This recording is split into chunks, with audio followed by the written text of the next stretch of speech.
time for a review of what's making the headlines of the front pages of the papers this morning. Let's bring in our own, I will continue to say favorite, Ariza analyst, Dr. Constance Ikoku. How are you doing this morning, Dr. Constance? I am fantastic, to use Adesuwa's words, and our own very Vimbai. Good morning to you. How are you? Good morning. We're doing great, thank you. Rainy morning in Lagos, but we're doing great. Okay. Not raining here. Good morning to Yolanda and Gwenga. How are you guys today? Good morning. We're good. Always nice to see your beautiful face. Okay, yes. Good. I like that word, cool.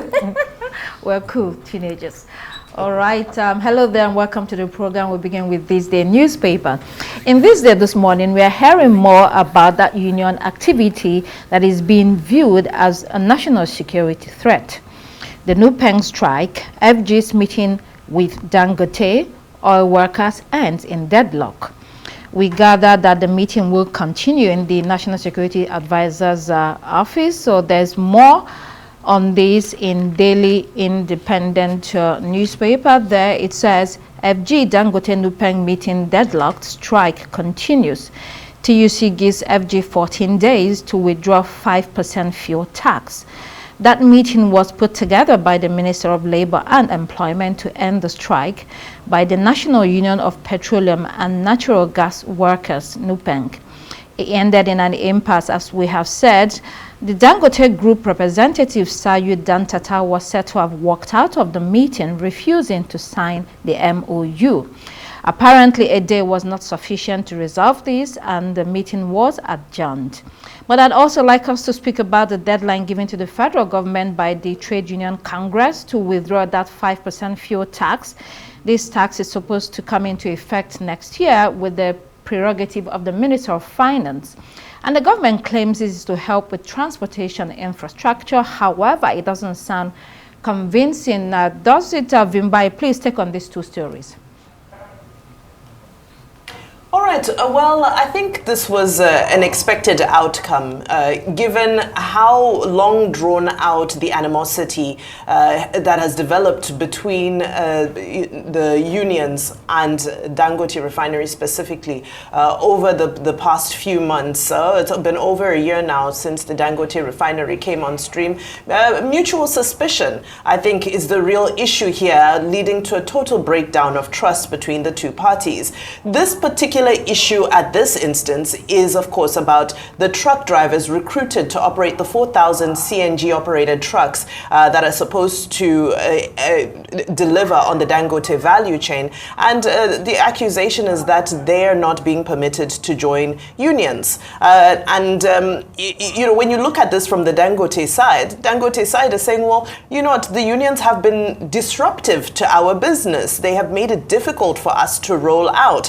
However, ultimately, we have, various sections of the Constitution that do allow for freedom of assembly, freedom of association. So it's unconstitutional that a company would mandate its workers and give a condition that they're not allowed to join unions as a term of employment.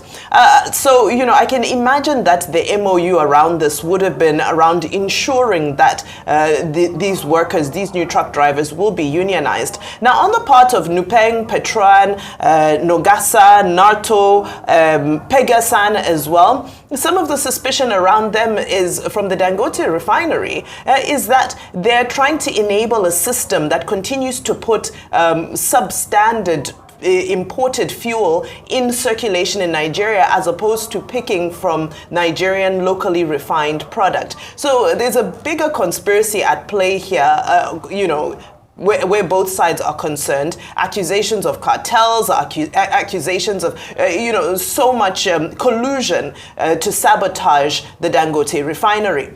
So I think, I know we're going to have the chairman of NUPENG later on in the show to give us more insight into the exact details of what transpired during that meeting. But again, I think it's going to be a complex issue to resolve, given the fact that the relationship has already been very sour since the refinery came online. Now, very quickly to the 5% fuel levy. that we know is not originated from this particular administration. It is one of those policies that has been kicked across administrations for a number of years. Now the question is this administration going to be the one that's going to take it on? We remove fuel subsidy so that we can take away any iota of corruption in the fuel value chain, in our oil and gas value chain. But people are saying that, well, now you're replacing it with this new burden at a time where we are already exposed and we're still waiting for some sort of succor to reach people in the economy.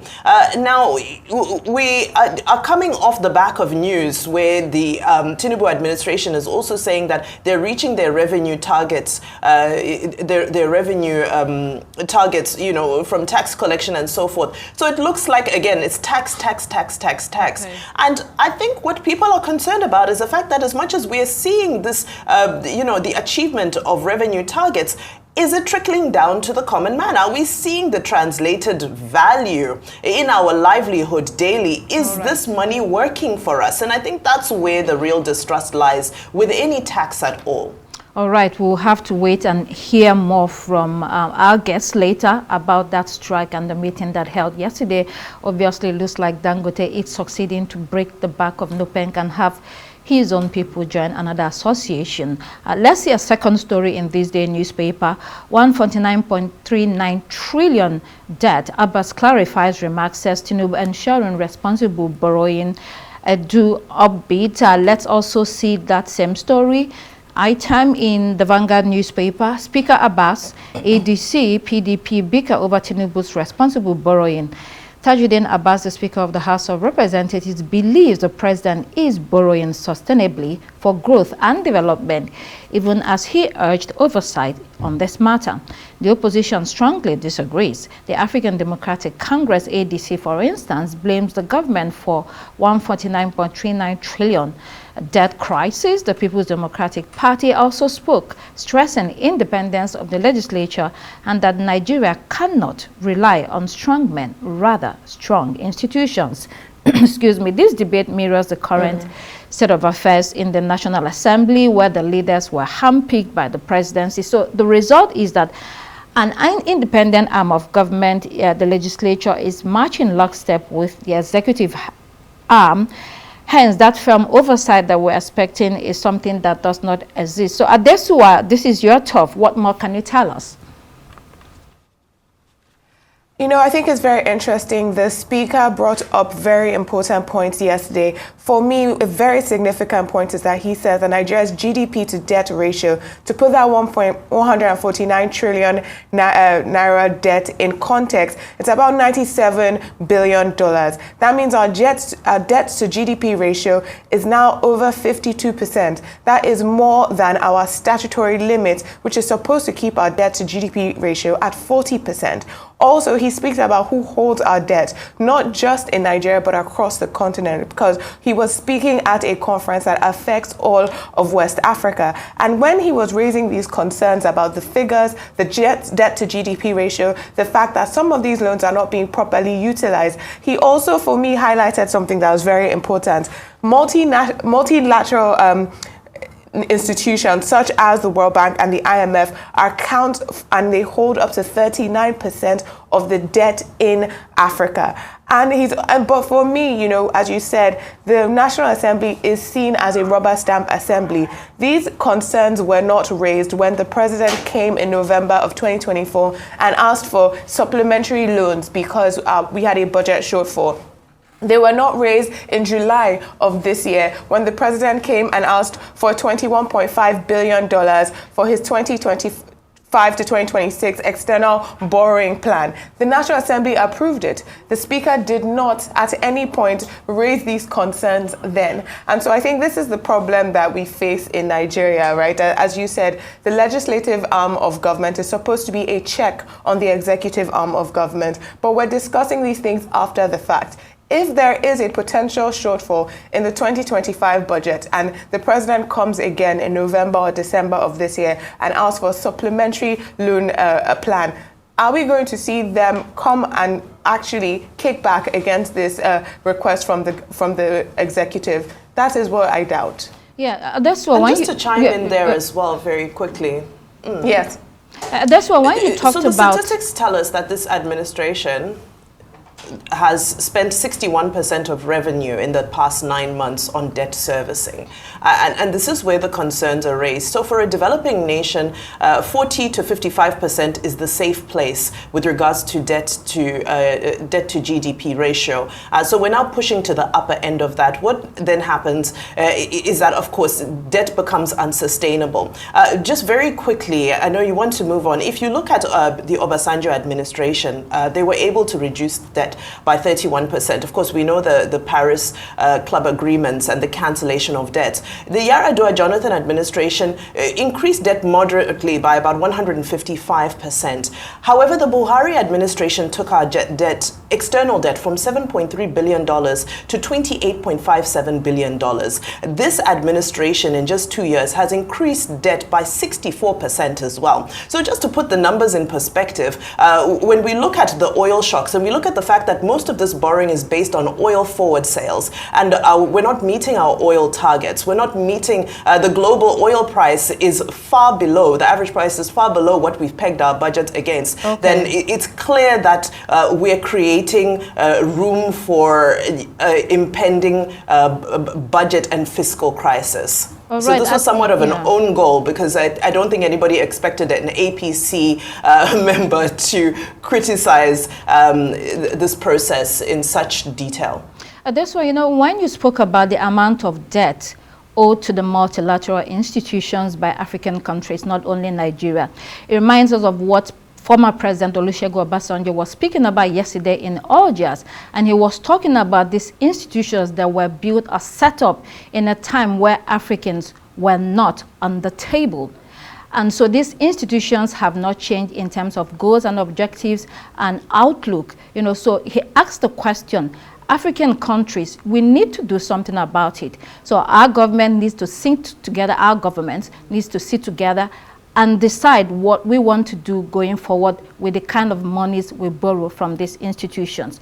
All right, let's stay with these days still. There's one more story. The former Minister of State for Petroleum, who also doubled as the group managing director of the Nigerian National Petroleum Company Limited, Professor Ibe Kachukwu, says that the federal government must insulate NNPC, NUPRC, and MPDRA from political interference in order to restore confidence in the oil sector.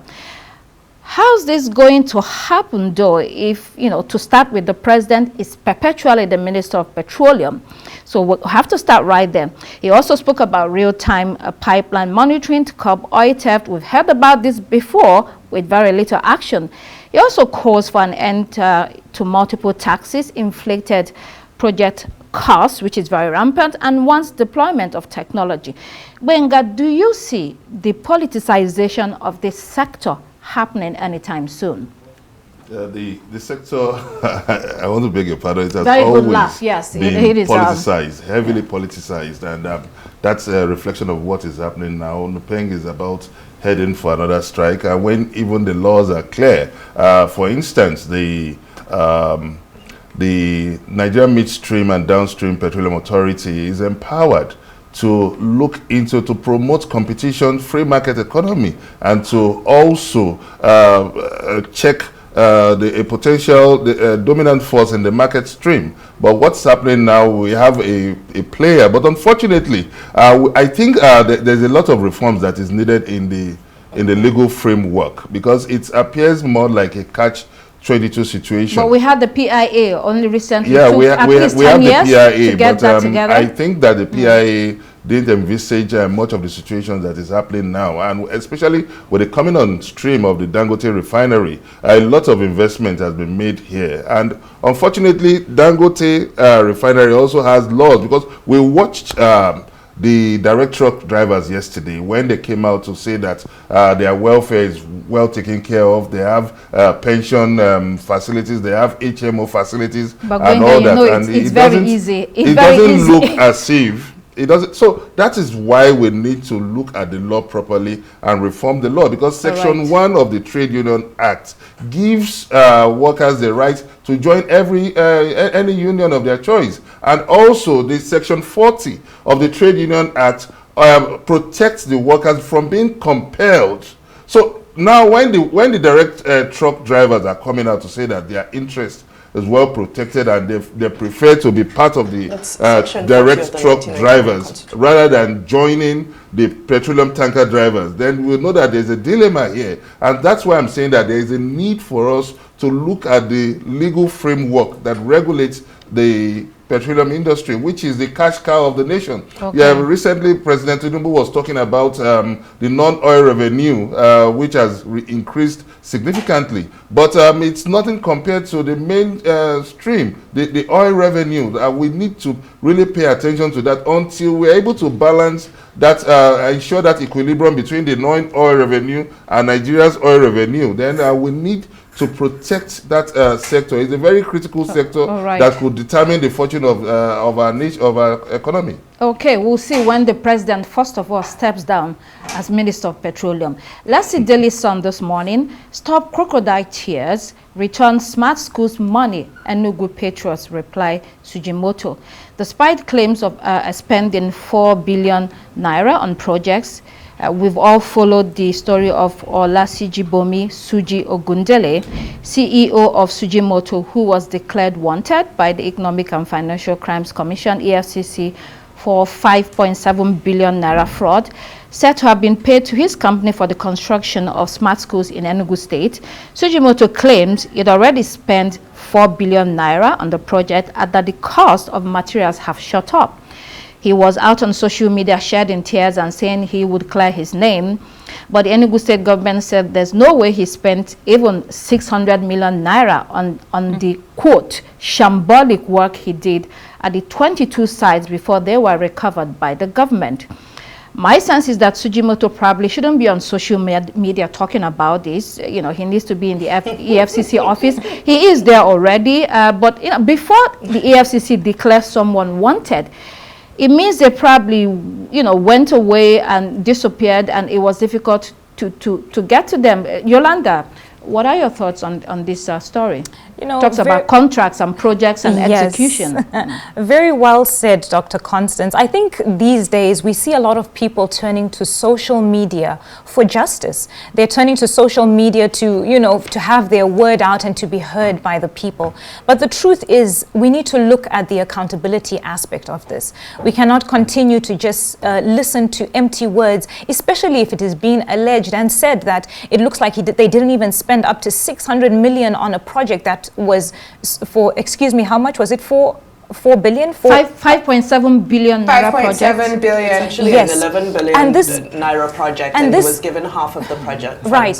And this also brings me back to a similar story that we had, and I think Adesua also has some interesting perspective on this, because this makes me think of the P1 story that we just had in recent times. It looks very much the same, where you know, some of these real estate companies, they claim to be doing their work, and you know, oh, the price of goods is going up, so then in turn, you know, people are not getting their value, people are being sold receipts. It's a very, very similar claim. But the truth of the matter is, bringing it back to this story, that this debate really does influence what the public perception would be. And you know, when it comes to building schools, we're already losing trust in what the government is doing. So now EFCC bringing up this and trying to bring this man to book, I think is really what we need. There needs to be more accountability. There needs to be, you know, with where those funds have gone, with how the project is being carried out, and it shouldn't just be pushed off with a slap on the wrist, to be honest. So there's more information. The actual, the entire project was 11 billion naira, and his accounts have been frozen. Investigations are ongoing. And then it said that initially the government approved the payment of 30% of the contract sum, but he pleaded for 50% to enable him complete the project in record time. That was given to him. And based on this pledge, Enugu State government considered that 5.7 billion naira, representing 50% of the contract sum. But the government is now saying that what they say executed is about 750 million naira. So there's a lot more there, but we have to move on to the next story in the interest of time. A New Telegraph. Just very quickly, chime in very quickly, because the details of the story are important. I want to chime in here because I think it's very important that this has to do with smart schools and education in Enugu State. And the government has already said that they set aside 30% to 33% of their budget since this government has come in to make sure that education is a priority. And when we're talking about corruption or misappropriation of funds in Nigeria, when it comes to education and children, I think it's something we should take very seriously.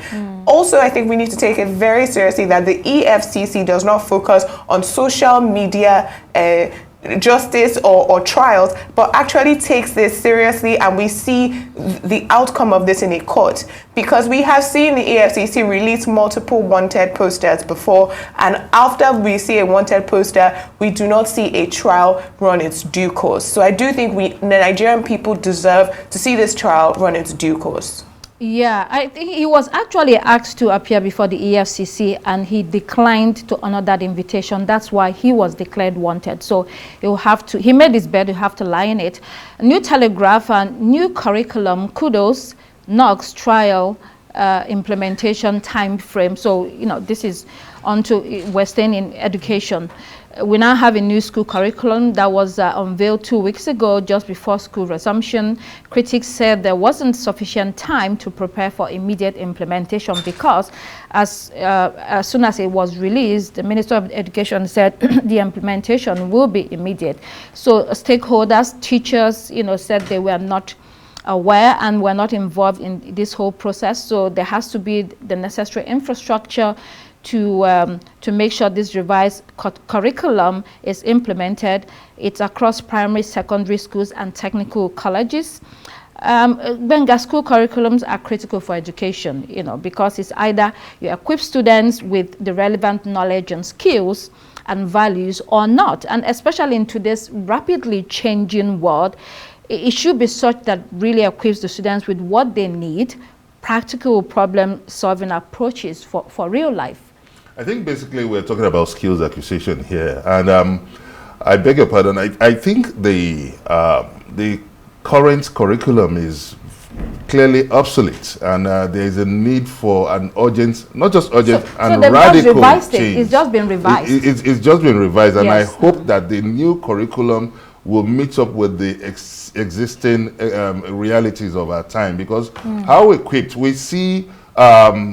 I think the essence of this is to build a generation of students or graduates that would add value, that will bring change to the companies they are doing, not just job seekers. Because what we have now is that we have certificate owners that are not being able to add value to the system. We have people who, after leaving school, they begin to write application because they have no skills. So if the curriculum is designed in a way that would empower the younger generation to come up to become even entrepreneurial skills. We have schools now offering entrepreneurial knowledge.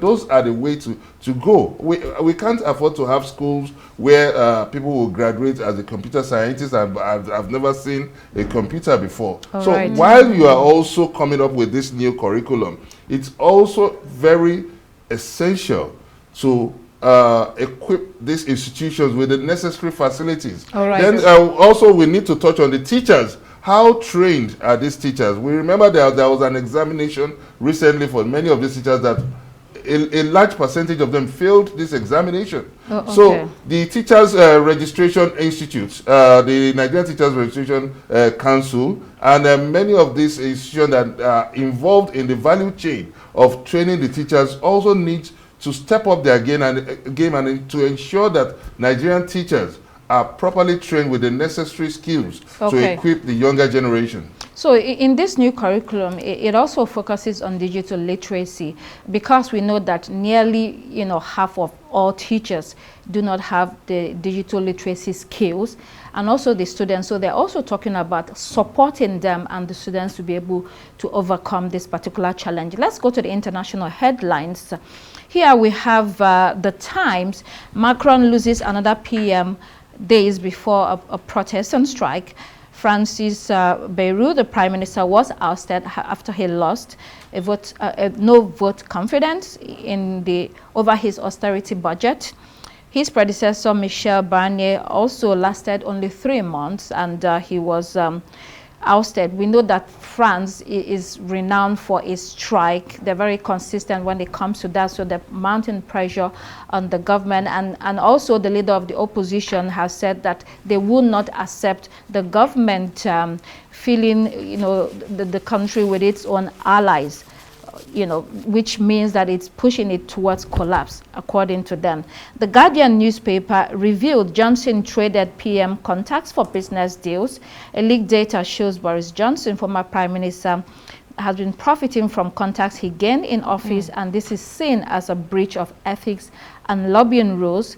There are more than 8,000 files in this cache dating back to when he was in office. He was said to have lobbied a senior Saudi official for a deal, got £240,000 from hedge fund, etc. I'm just going to read through the last one, then Yolanda, you can come in. Financial Times, countries failing to take back migrants threatened with retaliation over visas. You can make your comment, Yolanda. Thank you, Dr. Constance. I wanted to speak on the story in The Guardian that we have on the screen right now with Boris Johnson trading PM contacts for business deals. This is a very dicey story because he claims that he did not receive any money for what he's being accused of. And, it's dicey because we have a lot of people who leave the political space, maybe in totality and sometimes maybe just in part. And what they do with their lives after that is usually not meant to be under scrutiny, because we had a similar case with Rishi Sunak. He's become part of, if I'm not mistaken, Goldman Sachs, but he's still as well in politics. So it's quite a dicey situation to determine who stands where. But I think what is most important is to have something that's evidence-based. He claims that he did not receive any money for what he was claiming, what he was trying to do. And now I guess, the albatross is on them to now prove that actually he did break certain laws by receiving money, or if not.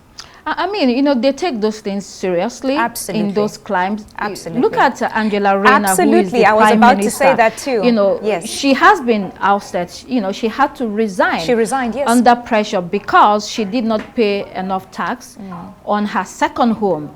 So they have these ethics and breaches. The laws are there, and they look at them seriously. If you're found wanting, you have to leave. A couple of days we were saying that her position hangs in the balance, and surely Prime Minister Keir Starmer tried very hard to save her, but it was too much. She had to go. And then when you look at France, so much uncertainty there. Is there any quick comment on France before we go from anyone? No comment? All right, we'll be watching what's happening in France for you. That's all we can take on the paper review this morning.